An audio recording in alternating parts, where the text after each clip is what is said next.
अस्सलाम वालेकुम वरहमतुल्लाहि वबरकातुहू। आज हम सूरह शम्स के बारे में पढ़ेंगे और देखेंगे कि सूरह शम्स में अल्लाह ताला क्या फरमाते हैं। सूरह शम्स ये सूरत नबी सल्लल्लाहु अलैहि वसल्लम मुख्तलिफ नमाज़ों में पढ़ा करते थे और ये मक्की सूरत है और शम्स का मतलब सूरज है। औज़ु बिल्लाहि मिनश शैतानिर रजीम, बिस्मिल्लाहिर रहमानिर रहीम। 1 से 5 आयत को देखते हैं।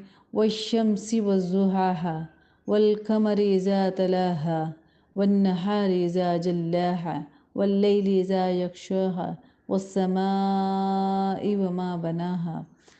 आयत नंबर 1, सूरज और उसकी धूप की कसम। आयत नंबर 2, और चाँद की कसम जबकि वो इसके पीछे आता है, यानी जब सूरज गुरूब हो जाता है तो चाँद दिखाई देता है। आयत नंबर 3, और दिन की कसम जबकि वो सूरज को नुमाया कर देता है, हर शख्स बगैर किसी मशक्क़त के सूरज को देख पाता है। आयत नंबर 4 से 5, और रात की कसम जबकि वो सूरज को ढांक लेती है, और आसमान की और उस ज़ात की कसम जिसने उसे कायम किया है।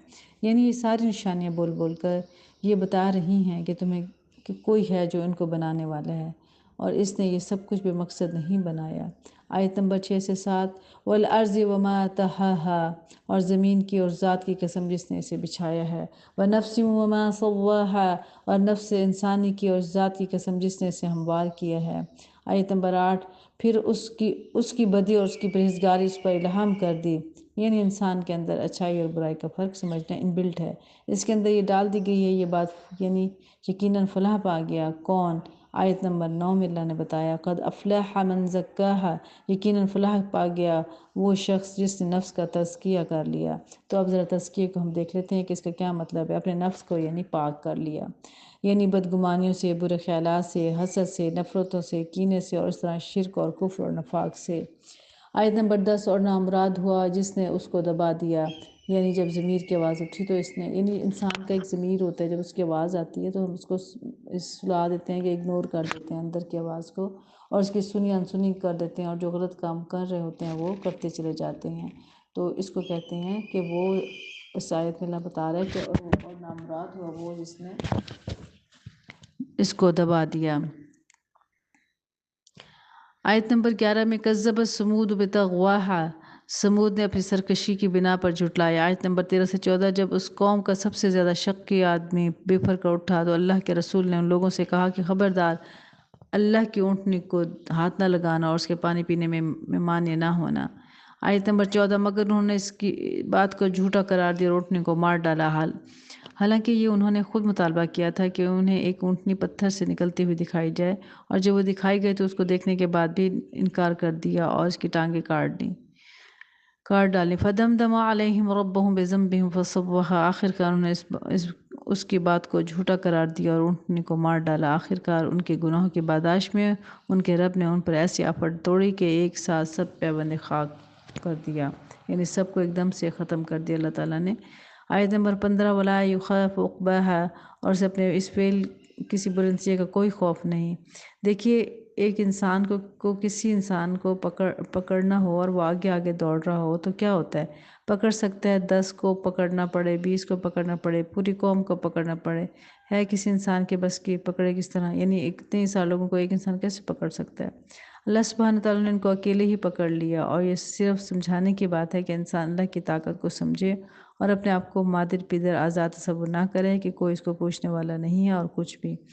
यानी ये इंसान जब इस दुनिया में बेलगाम घूमता है, बेफिक्र होकर घूमता है और वही समझता है कि मुझे कोई पूछने वाला नहीं है, तो ज़ाहिर बात है शैतान ही के ज़िम्मे वो इंसान पड़ जाता है और वो ऐसे गलत गलत काम करता है जो अल्लाह की नाफरमानी के होते हैं। तो यहाँ अल्लाह ताला अपनी तमाम ताकतें, निशानियाँ बता के इस सूरत में ये बता रहे हैं, कोई भी इंसान आज़ाद नहीं है, उसने हर हाल में अल्लाह को जवाब देना है, हर उस काम को वो जो इस दुनिया में कर रहा है। तो मेरी अज़ीज़ बहनों, हमें गौर तलब बात यह है कि हमने ये देखना है अपने आप को कि हम इस कहाँ मसरूफ़ हैं, हम कौन से काम ऐसे कर रही हैं जो हमें नहीं करना चाहिए। सुबह से शाम तक अपना तज़किया नफ्स करना चाहिए, हमें देखना चाहिए इस चीज़ से जो हमने इस सूरत से अमल की वो बातें निकाली जो हमारे लिए बहुत ज़रूरी हैं। वो ये हैं कि हमें अल्लाह ताला की निशानियों पे गौर व फ़िक्र करना चाहिए और देखना चाहिए कि अल्लाह ताला की निशानियाँ हमें ये बात देती हैं, ये सबक देती हैं कि अल्लाह ताला की ताकत बहुत बड़ी ताकत है और वो मौजूद है, और वो जब पकड़ने पे आए इंसान को तो एक सेकंड लगता है। تو क्यों वो पकड़ेगा? इसलिए पकड़ेगा कि हम हमेशा उसकी नाफरमानी के काम करते रहेंगे तो आखिर एक दिन पकड़ ज़रूर आती है अल्लाह ताला की। और फिर हमें अपने आप पे भी गौर करना चाहिए, अपने नफ्स पे भी गौर करते रहना चाहिए कि हम कोई ऐसा काम ना करें जो अल्लाह की नाफरमानी का हो, और अपने अंदर से हर नेगेटिव चीज़ को निकाल फेंकना चाहिए जिसमें बदगुमानियाँ आ जाती हैं, बुरे ख्यालात आ जाते हैं, हसद आ जाता है। देखिए हसद भी तो तभी पैदा होता है ना जब अल्लाह की दी हुई तकसीम पे हम नाराज़ होते हैं। अल्लाह ताला ने किसी को 10 रुपए दिए तो किसी को 1 रुपया दिया, ये अल्लाह की तकसीम है। जिसको जितना भी दे और जितना कम भी दे, हमें हर हाल में अल्लाह ताला का शुक्र अदा करना चाहिए। ये नहीं करना चाहिए कि हम हसद करें, दूसरे की नेमत के छिन जाने की अल्लाह से दुआ करें, तो ये बहुत बड़ा गुनाह है और हासिद इंसान को कभी भी सुकून नहीं मिलता। हमें नफ़रतों से बचना चाहिए, कीने से बचना चाहिए और शिर्क से बचना चाहिए। इन तमाम नेगेटिव बातों से हमें बचने की कोशिश करनी चाहिए।